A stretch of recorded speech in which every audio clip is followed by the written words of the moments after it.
Assalamualaikum warahmatullahi wabarakatuh. Perkenalkan, saya Puji Lestari dari SD Negeri Degayu 1, Kota Pekalongan. Kali ini saya akan menyampaikan pengimbasan terhadap diklat yang saya ikuti pada Guru Belajar seri AKM, Asesmen Kompetensi Minimum. Nah, saya akan memberikan sedikit penjelasan dan hal-hal penting tentang AKM. Mari kita simak penjelasan berikut. Saya akan memulai tentang penjelasan sedikit tentang AKM ya. Yang pertama, latar belakang dan kebijakan asesmen nasional.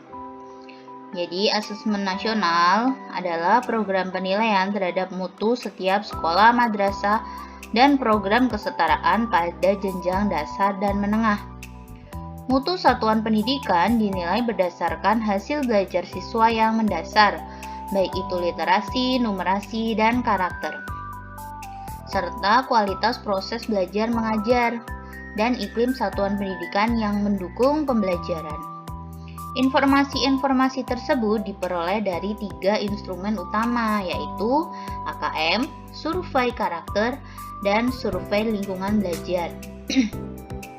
Kita bisa lihat dari bagan ini ya, ada asesmen nasional, tadi dibagi menjadi 3, yaitu AKM, survei karakter, dan survei lingkungan belajar. AKM sendiri dibagi menjadi asesmen literasi membaca dan asesmen numerasi.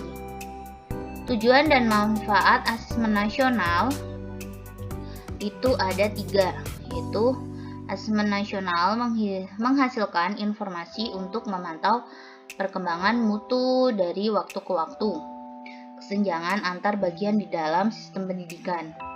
Nah, yang kedua, tujuannya untuk menunjukkan apa yang seharusnya menjadi tujuan utama sekolah, yakni pengembangan kompetensi dan karakter siswa.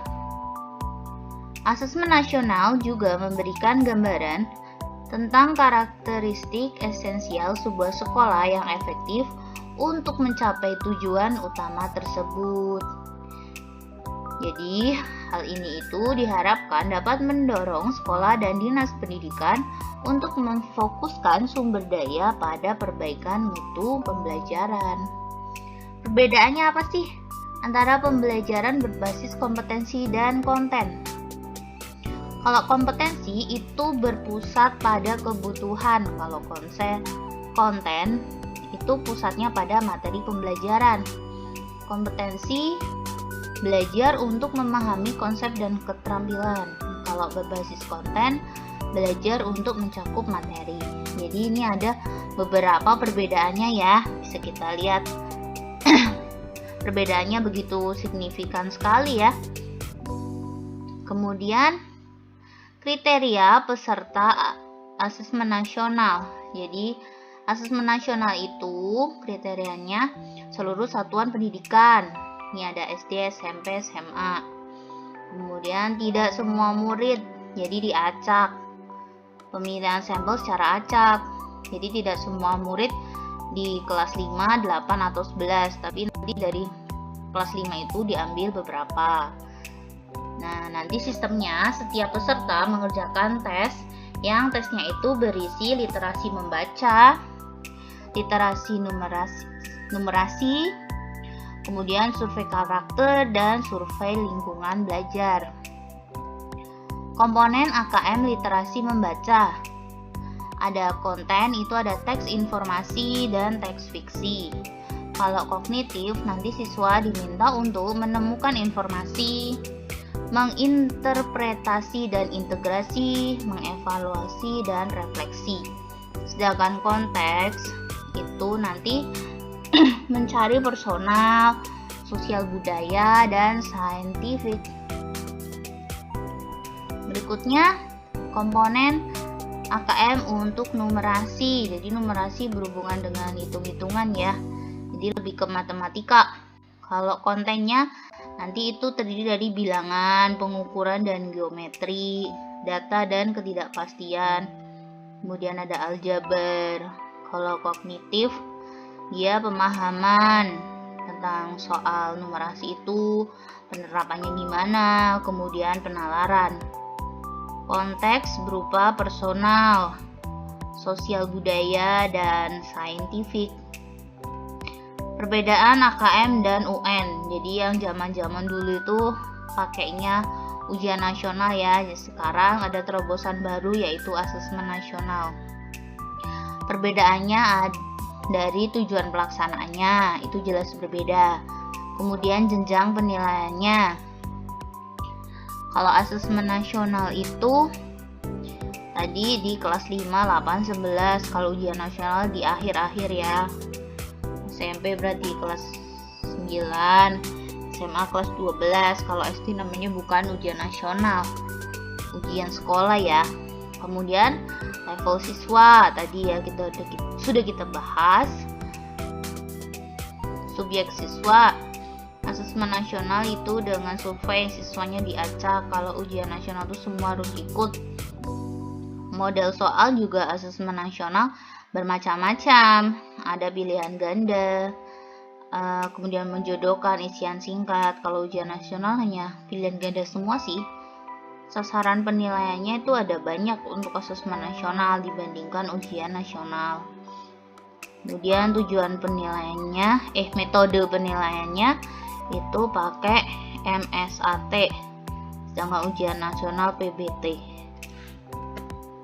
Jadwal pelaksanaannya itu kalau untuk SD itu literasi dan numerasi itu 75 menit. Survei karakter dan survei lingkungan belajar tuh 20 menit. Sedangkan SMP itu 90 menit. Kalau surveinya 30 menit. SMP SMA ya. Nah, pesertanya tadi sudah kita bahas. Seluruh satuan pendidikan, tidak semua murid, pemilihan sampel secara acak.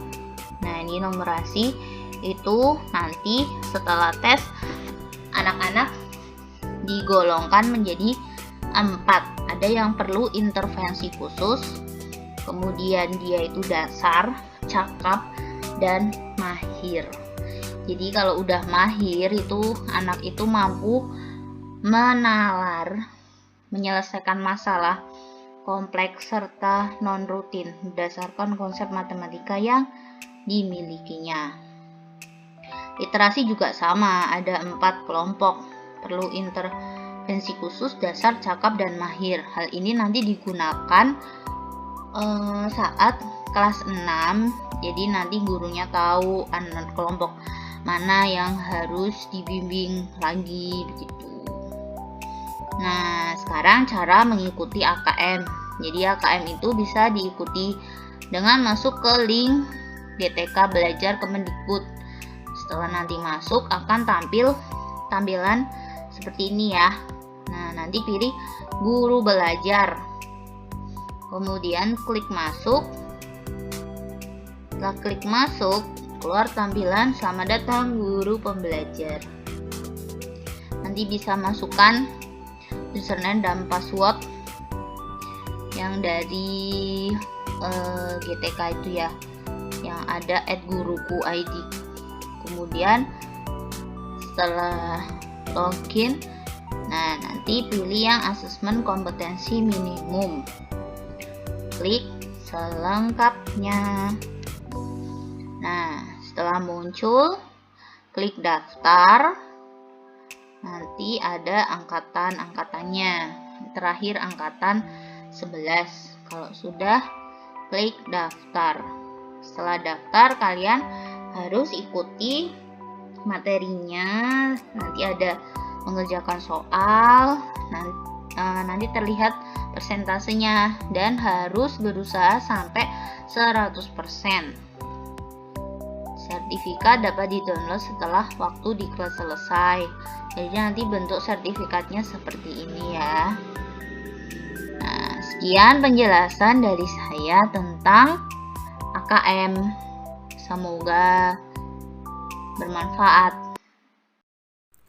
Berikut adalah sedikit dokumentasi saya melakukan pengimbasan kepada teman guru.